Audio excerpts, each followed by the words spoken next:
45% of AI-generated code fails basic security tests. A quarter of the startups in Y Combinator's latest batch now have code bases that are 95% written by AI. This is vibe coding, the honest answer on what it is and whether to trust software built with it. The term comes from February 2025. Andrej Karpathy, co-founder of OpenAI, former senior director of AI at Tesla, posted what he called a shower thought. Quote, "There's a new kind of coding I call vibe coding, where you fully give in to the vibes, embrace exponentials, and forget that the code even exists." Collins Dictionary named it Word of the Year for 2025. 1 year later, Karpathy himself walked the term back. That 45% security failure number comes from a 2025 Veracode report that tested AI-generated code from over 100 language models. According to their testing, the models got better at writing code that works. They did not get better at writing code that is safe. The idea is simple. Instead of writing code line by line, you describe what you want in plain English. Build me a login page, add a shopping cart, make it look like Airbnb. An AI model generates the code. You accept it, run it, and move on, often without reading a single line of what it produced. That last part is the key distinction. Simon Willison, a well-known developer, drew the line clearly. If you review the code AI generates, that is AI-assisted coding. If you do not review it, if you just accept whatever comes out, that is vibe coding. The vibe is trusting the output without understanding it. That distinction sits inside a wider spectrum. 5 ways people are building software today. Traditional coding. A developer writes every line by hand. Slow, full control. They know what is in the codebase because they put it there. AI-assisted coding. The developer types, the AI suggests. Tools like GitHub, Copilot, and Cursor. The developer reviews each suggestion before accepting it. Faster than traditional. Same level of control. Vibe coding. The developer or the non-developer describes what they want. The AI writes the whole thing. The human runs it. The thing that changed is who reads the code. Often nobody. Low code. Visual builders like Mendix, OutSystems, and Microsoft Power Apps. Drag components together, add custom code where the visual interface cannot reach. Most of what you build is constrained to what the platform supports. No code. Wix, Squarespace, Bubble, Webflow. Drag and drop. No source code is generated.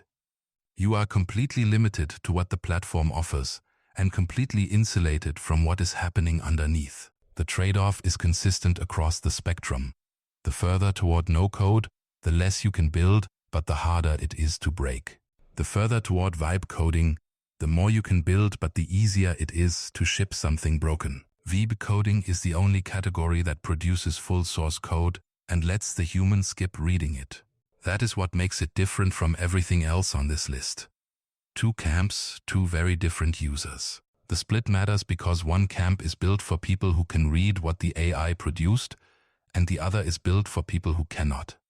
On the first side, tools made for developers. Cursor, GitHub Copilot, Claude Code, these assume you already know how to program. They speed up the work, but the human is still in charge. On the other side, tools built for everyone else. Lovable, Bolt, Replit, Agent. These let people with 0 coding experience describe an app in plain English and get a working version in minutes. Lovable and Bolt each start at $25 a month. Replit Core is $20 a month billed annually, though actual usage tends to run higher. This second camp is where non-programmers come in. Teams using Lovable have reportedly cut prototype time from 6 weeks to 3 hours. And it is not just hobbyists. 25% of startups in Y Combinator's Winter 2025 batch had codebases that were 95% AI generated. Though YC's managing partner Jared Friedman added an important caveat. Quote, "Every one of these people is highly technical, completely capable of building their own products from scratch. The tools accelerate experts. They do not replace expertise, at least not yet. The adoption numbers are hard to ignore." Stack Overflow's 2025 developer survey found that 84% of developers are using or planning to use AI coding tools. About half use them daily. Gartner predicts that by the end of 2026, citizen developers, people who build software without formal training, will outnumber professional developers 4-to-1 in large companies.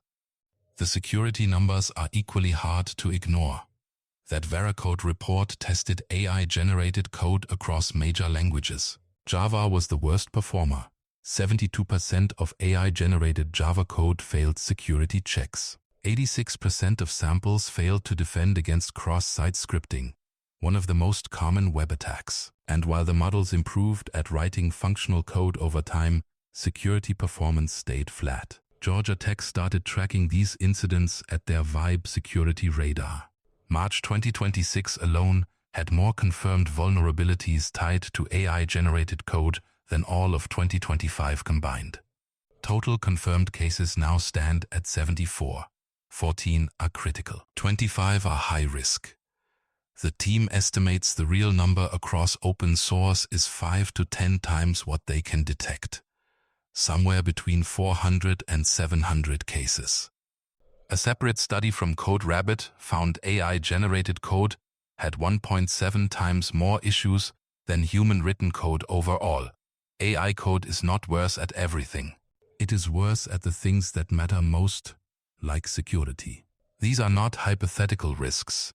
In January 2026, an AI social network called Moltbook launched. Days later, security researchers at Wiz found it had exposed its entire production database. 1.5 million API tokens, 35,000 email addresses, private messages.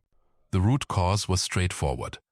The AI-generated code had placed a database key directly in the client-side code without enabling basic access controls.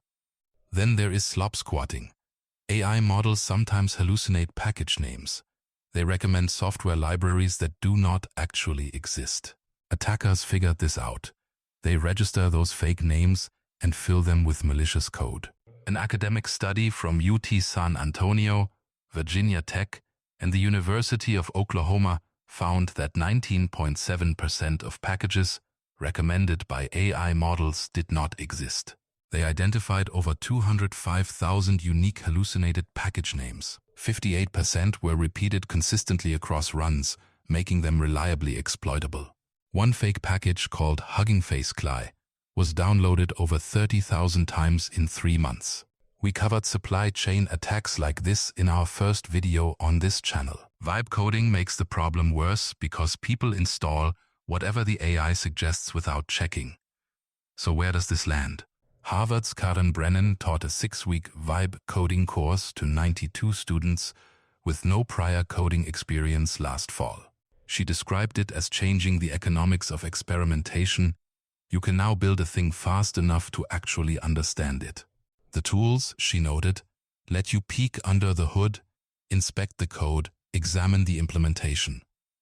But only if you choose to. Stack Overflow published a piece in January 2026 called "A New Worst Coder Has Entered the Chat." A content writer with no programming background built a working app, a Yelp for bad bathrooms, using Bolt. The initial version came together in about 10 minutes, though troubleshooting took another 45. The concern was not that people are using AI to code. It is that they are shipping apps they cannot debug and do not understand well enough to keep user data safe. A study from METR tested 16 experienced developers on 246 real coding tasks.